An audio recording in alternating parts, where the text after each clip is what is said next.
Maybe in mere hours, we'd reach the border and return to the realm Sirian ruled over with a heavy hand. I wasn't sure which was worse, being back under Sirian's thumb or being stranded in the cursed lands where nightmares lived. He'd better not have lost the Godslayer, Jake grumbled at my side, his shoulders drooping from exhaustion. I'd done my best not to look too closely at him. Every time I did, guilt churned in my stomach and I would hastily turn away. I was the reason he was in this mess. With our luck, the king already captured him. So optimistic, I said, feigning a playfulness I knew would soothe Jake's nerves. If Jude got captured that easily, then he's not the man I thought he was.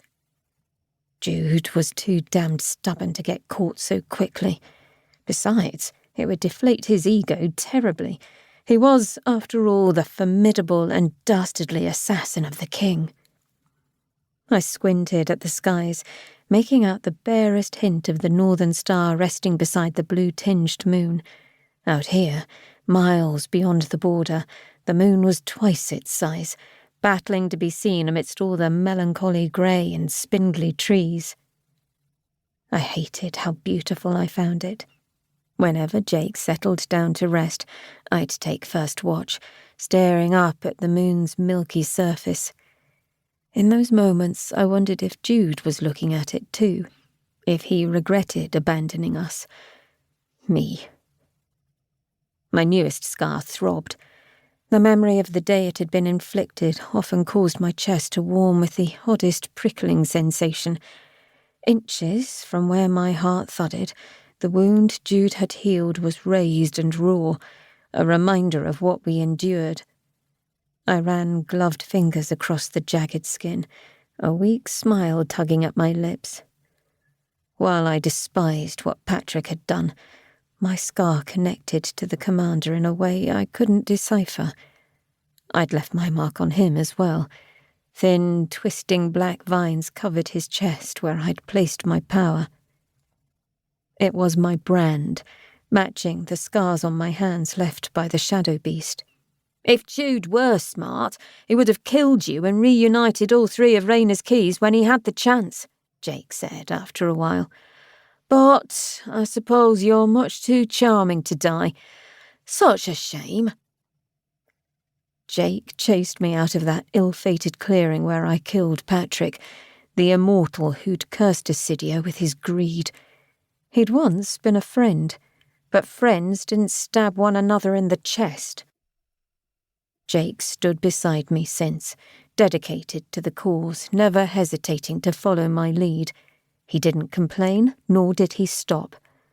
Although his devotion hardly meant I didn't occasionally have the urge to smack him. As much as I don't want to die, that would have been the easy choice, I admitted softly, trudging ahead. All the commander had to do was drive a dagger into my heart with a special god-crafted blade and release Rayna's missing divinity from my chest. But simple choices are rarely the right ones, Jake said, quietly avoiding my gaze. My brows scrunched. When did you become so poetic? Near-death experiences will change a man, Key, he replied, and I was always gifted with words. Only when you wanted to lure someone to your bed. He shrugged. It doesn't hurt. I stopped short, holding out a hand as the hairs on my nape rose. Shh, I warned. Wisps of fog curled around me like a lover, travelling up from my boots to my thighs. I ground my teeth as a sudden spark of white light flashed across my vision. I blinked, willing it away, willing away my new power. It was terrifying and exhilarating all at the same time, that rush, and I feared its unknown strength more than anything else. It was happening again. The gloomy world sharpened, became illuminated as if I'd dragged a gleaming fire just above the tops of the trees. One of Rayna's gifts, her sight in the dark. Her powers made a few appearances over the last couple of days. I didn't think I'd ever grow accustomed to it, to the peculiar sensation of the accompanying heat in my chest, or how my shadows seemed to wither inside me.